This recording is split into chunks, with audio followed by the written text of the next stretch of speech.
Muy buenas tardes, queridos hermanos. Sean bienvenidos a este espacio Maná para el Desierto, un espacio de formación y de crecimiento espiritual. Comenzamos con la oración que he compuesto para que nosotros pidamos a Jesús que golpee en la puerta de nuestra casa, que le oigamos y que estemos dispuestos también a salir a abrirle para que Él entre. Vamos entonces, les invito a que nos unamos a la siguiente oración. Jesús, te invitamos a nuestra casa. Golpea fuerte nuestra puerta para que te oigamos y pronto salgamos a abrirte para que entres. Necesitamos de ti, de tu fuerza sanadora para curarnos, de tu mirada compasiva y misericordiosa para animarnos, de tu mano extendida para levantarnos, de tu palabra consoladora para recuperar la alegría de vivir. No pases de largo por nuestra vida y nuestra casa.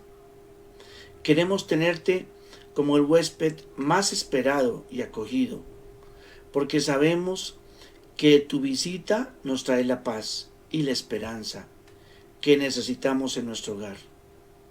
Si tú no nos devuelves las ganas de vivir, ¿quién podrá hacerlo? Solo tú tienes palabras de vida eterna, las palabras que necesitamos para reorientar nuestra vida y para fortalecernos en los momentos difíciles. Jesús, entra en nuestra casa.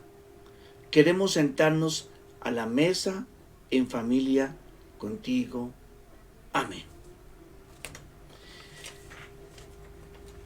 Bien, hemos iniciado el tema del reino de Dios.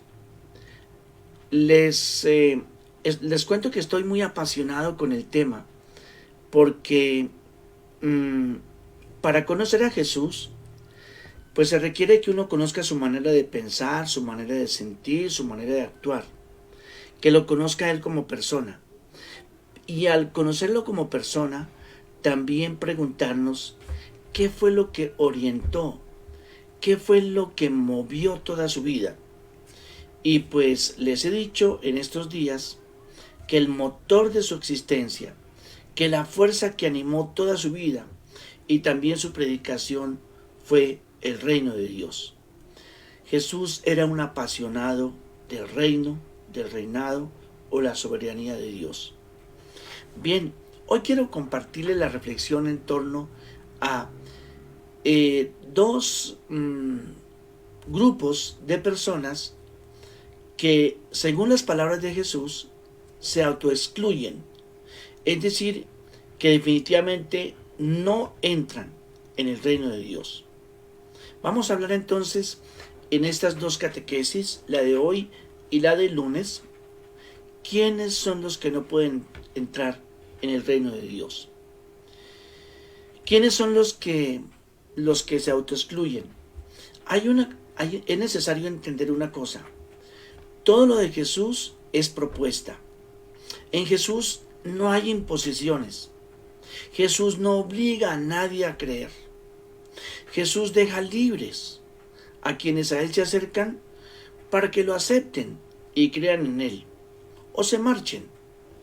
Recuerden ustedes que después del discurso del pan de vida, precisamente la gente se distancia, se aleja de Jesús y viendo que los discípulos están como dudando un poco, Jesús les pregunta, ¿y ustedes también quieren marcharse? Es cuando Pedro le responde, Señor, ¿a quién iremos? Solo tú tienes palabras de vida eterna. Pues bien, lo de Jesús es propuesta. Una propuesta que se acoge en la libertad de cada persona. Nada en Jesús es imposición. Entonces, si lo de Jesús es propuesta, pues eres tú, soy yo, el que la acepto o me excluyo. Simplemente, digamos, me incapacito para acoger la propuesta de Jesús. Veamos entonces dos textos en donde se presentan quiénes son los que se autoexcluyen del reino de Dios. El primer texto es de Marcos capítulo 10, versículo 15. Jesús está bendiciendo a los niños y dice, versículo 15, en verdad les digo, el que no acoge el reino de Dios como un niño, no entrará en él. Bien, la afirmación es una negativa, diríamos así, tajante. No se entra en el reino de Dios si no se acoge como un niño. Bien, el segundo texto, otro grupo de personas que se autoexcluyen del reino de Dios. ¿Quiénes son? Veamos el capítulo 10 también. Después de un encuentro con una persona rica, joven, que se acerca a Jesús para preguntarle sobre qué tiene que hacer para heredar la vida eterna. Después de ese encuentro, en el que la persona realmente no acepta la propuesta de Jesús, que es, ve, vende lo que tienes y dalo a los pobres, entonces Jesús termina diciendo lo siguiente: qué difícil es entrar en el reino de Dios. Qué difícil es entrar. Pero también lo completa Jesús con la afirmación siguiente: es más fácil que pase un camello por el ojo de una aguja que el que es rico entre en el reino de Dios. Bien, entonces son estos dos grupos de personas los que se autoexcluyen, los que tienen dificultades para entrar en el reino de Dios, los que no se hacen como niños y los que son también ricos. Bien, voy a hablar entonces en esta primera catequesis del caso de los niños, es decir, los que no acogen como un niño el reino de Dios. Bien, ¿qué ha sucedido? Jesús tiene delante su grupo de discípulos. Y un grupo de discípulos que digamos al interior siempre está como discutiendo en torno a quién es el más grande, quién es el más importante, quién es el primero. Y pues Jesús precisamente lo que va notando en sus discípulos, oye, este grupo mío de discípulos está marcado por ambiciones, por pretensiones de poder, por codicia de poder, de primeros puestos y de todo lo que significa tener posición, digamos así, alta, social. Entonces, ve Jesús ahí en el grupo de los discípulos una rivalidad y una competencia de poder por quién es el primero, quién es el más importante. Seguramente cada uno de los discípulos podría aducir razones. Yo soy el más importante porque a mí me dio la llave del reino de los cielos. Yo soy el más importante porque de mí Jesús dijo que yo en mí no había mentira ni engaño. Natanael, por ejemplo. Yo soy el más importante porque yo sé de economía. Diría, por ejemplo, Mateo. Yo soy el más importante porque soy el más estudiado. Podría decir Judas. Bueno, en fin, cada uno podría aducir alguna razón para verse como el más importante. Pero veamos entonces lo que significa o cómo se comporta la sociedad en el tiempo de Jesús para entender esa afirmación de Jesús que quien no acoge como un niño el reino no va a entrar. Bien, ¿cómo era entonces la sociedad del tiempo de Jesús?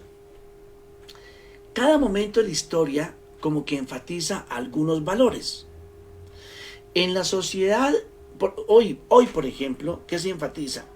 La riqueza, los bienes, el capital, el mercado, pero sobre todo se enfatiza la riqueza, ¿sí? Porque la riqueza da posición social, da también respeto, es el rico el que puede comprar todo, y da también reconocimiento. Eso es, diríamos hoy, el valor de hoy en la sociedad, la riqueza, la economía. Bien, de hecho, ustedes se han dado cuenta, lo principal en este momento es reactivar la economía. Bueno, eso denota el valor que hoy se enfatiza, el valor de la riqueza y reconocimiento social por lo que se tiene, por los bienes, por el capital. En la sociedad del tiempo de Jesús, por el contrario, ¿qué había?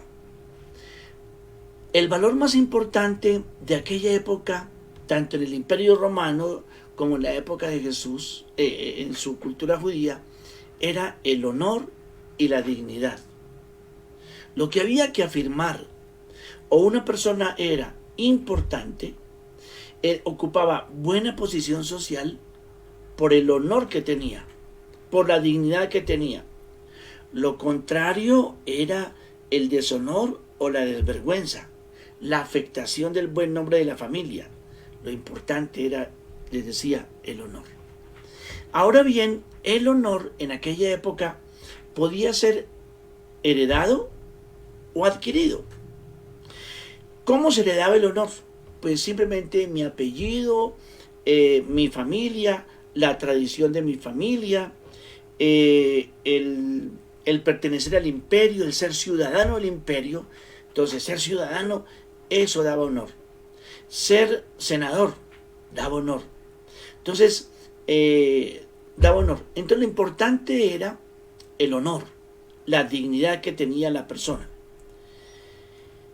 Por eso, entre otras cosas, se daba mucha importancia a las genealogías.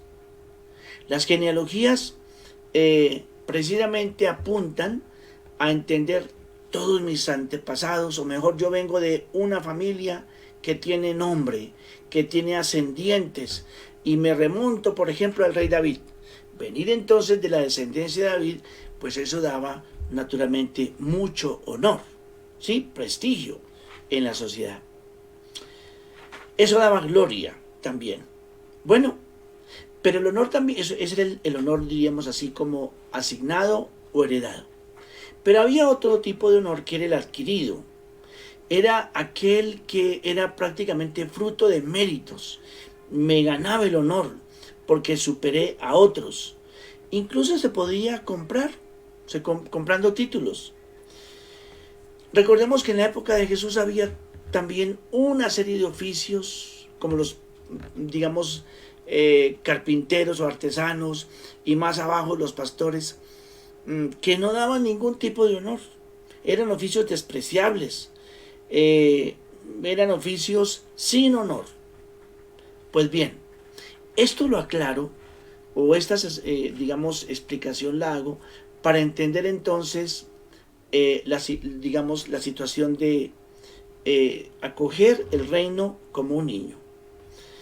Bien, pasemos ahora a lo de Jesús. Jesús entonces vincula el reino de Dios y dice que los que entran son los que lo acogen como un niño. ¿Qué tenían los niños? Bueno, en primer lugar, los niños no significaban ningún valor social, ningún honor. No tenía nada de honor, ni de valor social, ni de gloria, digamos, o reconocimiento social. Tanto es así que, por ejemplo, los niños perfectamente podían ser, diríamos, dados a sacrificios, ¿sí? Se disponía pues de ellos de tal manera que digamos, estos no gozaban tampoco de ninguna gloria humana. Entonces, esa es la situación de los niños, como un nadie, sin ningún valor, sin ningún honor. Tanto que en aquella época, por ejemplo, había como 3 tipos de personas que no contaban: los niños, las mujeres y los idiotas. Se decía que esa era la triada del no valor. Los 3 que no valen: el niño, la mujer y el idiota. Eso era, digamos, lo que en el tiempo de Jesús se pensaba. En la sociedad de tiempo de Jesús, los niños no tenían, digamos, en ese sentido, ningún valor. Pero, a ver, vamos adentrándonos un poquito más en entender por qué dice Jesús que el que no acoge como un niño el reino no entrará en el reino de los cielos. Entonces, o en el reino de Dios. La clave está en entender otra cosa, que los niños prácticamente no tenían derechos, no tenían, digamos así, como reconocimientos. Podían los niños, por ejemplo, ser abandonados por sus padres, incluso a veces los abandonaban en los basureros, como algunos casos de hoy. Y había gente que recogía niños de los basureros para criarlos como esclavos, o después venderlos como esclavos. Esas vidas humanas, digamos, después criadas, eran vidas humanas que se vendían a quien necesitaba, por ejemplo, fuerza de trabajo, o también, digamos, esclavitud. Bien, los niños debían limitarse ¿a qué? A obedecer. No podían, digamos, opinar, no tenían palabra. Y se consideraba un insulto el que a un niño a un adulto se le comparara con un niño. Era un insulto. Entonces, ¿qué quiere decir Jesús cuando dice que el que no acoge, el que no reciba el reino de Dios como un niño, no entrará en él? ¿Qué quiere decir Jesús? Pues simplemente lo que está diciendo Jesús es lo siguiente. Quien pretenda situarse por encima de los otros, quien pretenda ser considerado sobre otros, quien pretenda acumular privilegios y posición, aunque sea que diga que es para servir, esa persona que pretende mirar, digamos, a los otros como por debajeándolos, la persona que pretende colocarse por encima de los demás, que pretende acumular entonces privilegios y codiciarlos, no puede entrar en el reino de Dios. Entonces ya hemos visto qué pasa con el niño. Entonces Jesús nos dice, vea, considérense ustedes un nadie. Considérense ustedes unas personas que no están dispuestas a colocarse por encima de nadie. Que no, porque al colocarse por encima de alguien, pues dan ganas también de imponerse y a veces violentar de tal manera que se agreda la vida. Eso es lo que está tratando de decir Jesús cuando precisamente invita a correr el reino de Dios como los niños, como los pequeños, como los que no cuentan, como los que no tienen tampoco derechos. De hecho, cuando la estructura social o cuando la sociedad se estructura y se organiza sobre la base del predominio, sobre el prevalecer, sobre los privilegios, entonces aparece lo que es la opresión, la subyugación, y se organiza así la vida de tal manera que a quienes se favorece, a los privilegiados, y que empiezan también a aparecer esquemas de dominación. Y al aparecer esquemas de dominación, entonces se termina agrediendo la vida. Y al agredir la vida, entonces allí no está aconteciendo el reino de Dios. Entonces, por eso Jesús advierte contra ese peligro, ese riesgo de colocarse por encima de los demás. Contra ese riesgo de acumular privilegio y posición social. En el capítulo 20 de Mateo, Jesús, por ejemplo, cuando estos discípulos se ponen ahí a competir, a rivalizar y digamos, a averiguar quién de ellos es el primero o quién es el más importante, Jesús los llama aparte y les dice, ustedes saben que los gobernantes de los pueblos se enseñorean de ellos y que los grandes ejercen autoridad sobre ellos, oprimiendo. No ha de ser así entre ustedes, sino que el que quiera entre ustedes llegar a ser grande, hágase su servidor. El que quiera entre ustedes ser el primero, hágase su siervo. Así como el Hijo del Hombre no vino para ser servido, sino para servir y para dar su vida en rescate de muchos. Entonces, miren, no se podían evitar y Jesús pues se encontró con esa situación entre sus discípulos. Como se estaba hablando del reino de Dios, pues estos se estaban imaginando posiciones, privilegios, sentarse a la derecha o a la izquierda, diríamos así, de Jesús. Pero él advierte diciendo, ojo, que los que se colocan por encima, los que tienden a digamos, acumular poder y privilegios, tienden a oprimir, a subyugar y naturalmente a agredir la vida.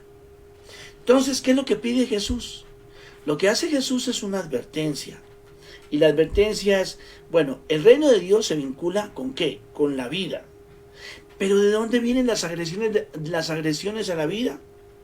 Pues vienen de aquellos que, precisamente ocupando posiciones de poder o colocándose por encima de los demás, subyugan, oprimen, explotan, expolian, y por eso, entonces, esa búsqueda y esa pretensión también de colocarse por encima de los demás para someter y así terminar agrediendo la vida.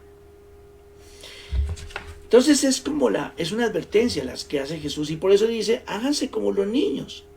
Se trata de aniquilar o anular toda estructura de poder, toda mentalidad de codicia de poder, de dominación o de explotación. Eso es lo que está indicando Jesús cuando invita a coger el reino como los niños. Pero recojamos otros dos valores que podemos encontrar también ya en los niños. El primero, el niño es símbolo de humildad. Si es un nadie que no cuenta, entonces nos encontramos con lo que es ahí expresión de la humildad. Pero la humildad va de la mano ¿con qué? Con la verdad. Uno crece en humildad cuando se encuentra con la verdad, empezando la verdad de nosotros mismos. Porque uno tiende a veces a construirse un ego sobre la base de una falsa imagen de uno mismo. Pero cuando uno se reconoce en su fragilidad, en su debilidad, en su pecado, pues se hace más humilde.